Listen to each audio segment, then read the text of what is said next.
ఒకప్పుడు మన దేశం నుంచి విదేశాలకు వెళ్తే మేధావుల వలస, బ్రెయిన్ డ్రైన్ అని ఆందోళన చెందేవాళ్ళం. కానీ ఇన్ఫర్మేషన్ టెక్నాలజీ భూమి వచ్చాక భారతీయులు అమెరికా, బ్రిటన్, కెనడా, ఆస్ట్రేలియా ఇలా అనేక దేశాల్లో పనిచేస్తున్నారు. వారు రకరకాల రూపాల్లో ఇండియన్ ఎకానమీకి తోడ్పడుతున్నారు కూడా. ఇక్కడ పెట్టుబడులు పెట్టడం ద్వారా కావచ్చు, ఇతరత్ర కావచ్చు. దాంతో గల్ఫ్ దేశాల్లో పెద్ద ఎత్తున భారతీయ కార్మికులు ఉన్నారు. వీరు తమ మాతృదేశానికి డబ్బులు పంపిస్తుంటారు, ఫారిన్ రెమిటెన్సెస్. ఇంకా అమెరికాలో ఇలాగ వెస్ట్రన్ కంట్రీస్లో ఉన్న వాళ్ళైనా అక్కడేమైనా ఇన్వెస్ట్ చేసుకుంటారు, అక్కడే ప్రాపర్టీస్ బిల్డ్ చేస్తున్నారు. కానీ అందులో కొంత మాత్రమే ఇండియాలో ఇన్వెస్ట్ చేస్తున్నారు. కానీ మీకు గల్ఫ్లో ఉండేటువంటి వర్కింగ్ క్లాస్ మాత్రం పూర్తిగా ఇండియాకే డబ్బులు పంపిస్తారు, అక్కడ ఆ స్కోప్ లేదు గనక. సో ఇలా విదేశాలకు వెళ్ళిన భారతీయులు రకరకాల ఉపాధితో, అది కార్మికులుగా, బ్లూ కాలర్ ఎంప్లాయీస్గా వెళ్ళవచ్చు, లేదా సాఫ్ట్వేర్ ఉద్యోగులుగా వెళ్ళవచ్చు. వీరు తిరిగి మాతృదేశానికి పంపుతున్నది చాలా కీలకం ఇండియన్ ఎకానమీలో. తాజాగా ఫైనాన్షియల్ ఎక్స్ప్రెస్ ఇవాళ రాసిన సంపాదకీయం ప్రకారం $125 బిలియన్ పంపించారు 2023లో. 12,500 కోట్ల డాలర్లు ఇవాళ విదేశాల 125 బిలియన్, 12,500 crore డాలర్స్ ఇండియాకు పంపించారని. ఇది 2023లో ప్రపంచంలోనే ఈ ఫారిన్ రెమిటెన్సెస్ అంటే విదేశాల నుంచి వచ్చేటువంటి, అంటే మన ప్రవాస భారతీయులు పంపే డబ్బులు విదేశాలకు వచ్చే దాంట్లో ఇండియా టుడే లీడ్స్, వరల్డ్లోనే నెంబర్ 1 పొజిషన్లో ఉన్నారని. అంత పెద్ద ఎత్తున భారతీయులు ఇతర దేశాల్లో పనిచేస్తూ మాతృదేశానికి డబ్బులు పంపుతున్నారు.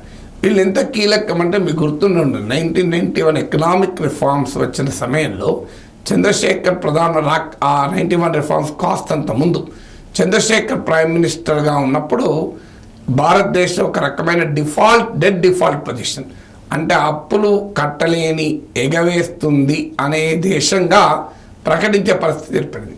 అప్పుడు భారత ప్రభుత్వము తన దగ్గర ఉన్న బంగారు నిల్వల్ని కూడా తాకట్టు పెట్టే పరిస్థితి వచ్చింది గోల్డ్ రిజర్వ్స్లో. సో ఆ సమయంలో 15 రోజుల ఫారిన్ ఎక్స్చేంజ్ అవసరాలు, 15 డేస్ దిగుమతులకు కూడా కావలసిన డాలర్లు మన దగ్గర లేకుండే. ఆ సమయంలో ఇండియాను కాపాడింది ఈ గల్ఫ్లో పనిచేసే ఆర్డినరీ వర్కర్స్, ఫిట్టర్లు, టర్నర్లు, ఎలక్ట్రీషియన్లు. సో వీరు ఇండియాకు పంపించేటువంటి ఫారిన్ రెమిటెన్సెసే ఇండియన్ ఎకానమీ డిఫాల్ట్ కాకుండా కాపాడాయి. సో అందువల్ల ఫారిన్ రెమిటెన్సెస్ ఎంత కీలకమో చూడు. మీరు ఈవెన్ పోస్ట్ లిబరలైజేషన్ చైనా భూమిలో కూడా నాన్ రెసిడెంట్ చైనీస్ కీలక పాత్ర పోషించారు. సో అందువల్ల ఇండియన్ వర్కర్స్ విదేశాల్లో పనిచేస్తున్న వారు మన దేశ ఎకానమీకి they are biggest and significant contributors. 3.4% of GDP అని, $125 బిలియన్ అంటే ఫైనాన్షియల్ ఎక్స్ప్రెస్ అంచనా ప్రకారం 3.4% జీడిపి. కేరళ లాంటి రాష్ట్రంలో అయితే ఈ ఫారిన్ రెమిటెన్సెస్ ఆ ఎకానమీకి ముఖ్యం. ఎందుకంటే ఇతర డైవర్సిఫైడ్ ఎకనామిక్ రెవెన్యూ సోర్సెస్ లేవు కనుక. ఫైనాన్షియల్ ఎక్స్ప్రెస్ అంచనా ప్రకారం 182 కంట్రీస్లో మలయాళీస్ పనిచేస్తున్నారని. ప్రపంచంలో యునైటెడ్ నేషన్ లెక్కల ప్రకారం 193 కంట్రీస్ ఉంటే అందులో 182 కంట్రీస్లో మలయాళీలు పనిచేస్తున్నారు.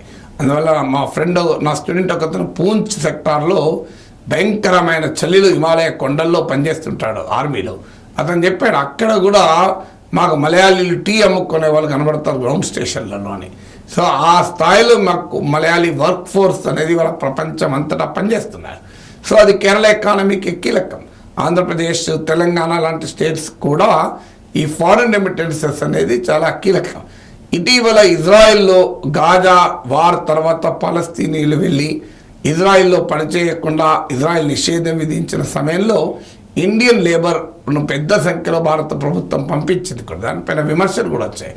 కానీ ఇదంతా కూడా ఒక ఆర్గనైజ్ చేయగలిగితే ఇవాళ అనేక వెస్ట్రన్ కంట్రీస్లో ఇండియన్ బ్లూ కాలర్ వర్కర్స్కు పెద్ద డిమాండ్ పెరుగుతుంది. కారణం ఏంటంటే మన దేశంలో డెమోగ్రఫిక్ డివిడెండ్ ఉంది. అంటే యంగ్ పాపులేషన్ ఎక్కువ, 29 ఇయర్స్ భారతదేశం మీడియన్ ఏజ్, అంటే సగటు భారతీయుల వయసు 29 ఇయర్స్. మీకు కంపారిటివ్లీ జపాన్ ఇవాళ పెద్ద వర్కర్ షార్టేజ్ ఎదుర్కొంటుంది. It's a massive crisis Japan. So America కూడా ఈ డెమోగ్రఫీ ట్రాన్సిషన్ ఛాలెంజ్ ఎదుర్కోబోతుంది. ఫ్యూచర్లో చైనా ఎదుర్కోబోతుంది. సో ఇలా అనేక దేశాలు సీరియస్ డెమోగ్రఫిక్ ఛాలెంజ్ ఎదుర్కోబోతుంది. సో అందువల్ల ఆ దేశాలు అనివార్యంగా ఇతర దేశాల నుంచి వచ్చేటువంటి వర్కర్లను ఆకర్షించక తప్పదు. ఇవాళ జపాన్ లేబర్ షార్టేజ్ని ఎదుర్కోవటానికి రోబోట్లను సంఖ్యను పెంచింది, రోబోటిక్ వర్కర్స్. ఇప్పుడు మీకు జపనీస్ కన్స్ట్రక్షన్ సెక్టార్లో భవన నిర్మాణ రంగంలో పెద్ద ఎత్తున రోబోటిక్ వర్కర్స్ కనబడతారు. మీరు టోక్యో నగరంలో కూడా చూడండి, వెళ్ళిన వాళ్ళు చెప్తుంటారు 70 years దాటిన వాళ్ళు కూడా పనిచేస్తూ ఉంటారని. సో ఎందుకంటే మ్యాసివ్ లేబర్ షార్టేజ్ ఈ జపాన్ ఎకానమీని ఇవాళ ఒక పెద్ద ఛాలెంజ్గా మారిపోతుంది. ఈ ఛాలెంజ్ ఒక జపాన్కే పరిమితం కాదు, యూరోపియన్ నేషన్స్కు, చైనాకు, ఈవెన్ అమెరికా కూడా వస్తుంది. ఇటీవల యునైటెడ్ కింగ్డమ్, బ్రిటన్లో బాగా వస్తువుల ధరలు పెరగటానికి కారణం సూపర్ మార్కెట్లో సప్లైస్ దెబ్బతిన్నాయి. ఎందుకు సప్లై దెబ్బతిన్నాయి అంటే మోటార్ ట్రక్ వర్కర్స్ అందుబాటులో ఉండడం కష్టంగా మారింది. సో ఎందుకంటే యూకేలో ట్రక్ వర్కర్స్ అంతా ఇతర యూరోపియన్ దేశాల నుంచి వచ్చి పనిచేయాల్సిందే. సో ఇలా వరల్డ్ వైడ్గా కూడా మీ ఇండియన్ వర్కర్స్కు heavy demand, Indian blue collar workers, IT ఉద్యోగులే కానీ నేను చెప్పేది, సాధారణమైనటువంటి శ్రామికులకు కూడా పెద్ద డిమాండ్ కలగబోతుంది. అయితే వీరి చాలా సందర్భాల్లో ఎక్స్ప్లాయిటేషన్ గురవుతుంటారు, సోషల్ సెక్యూరిటీ ఉండదు, బోగస్ ఏజెన్సీల వల్ల నష్టపోతుంటారు, పెద్ద ఎత్తున దోపిడీకి గురవుతుంటారు. అందువల్ల ప్రభుత్వాలు కనుక ఒక ఆర్గనైజ్డ్గా చేయగలిగితే ఇవాళ దేశంలో జాబ్స్ అనేది అతిపెద్ద సమస్యగా ముందుకొచ్చింది. ఇలాంటి Indian economy sufficient jobs create చేయలేకపోతుంది. అలాంటి సమయంలో ప్రపంచవ్యాప్తంగా ఉండే ఉపాధి అవకాశాలని కూడా భారతదేశం అందిపుచ్చుకోగలిగితే ఇండియన్ ఎకానమీకి ఉపయోగపడుతుంది, ఇండియాలో ఉన్న యంగ్ అన్ఎంప్లాయిడ్ వర్క్ ఫోర్స్ కూడా ఉపయోగపడుతుంది.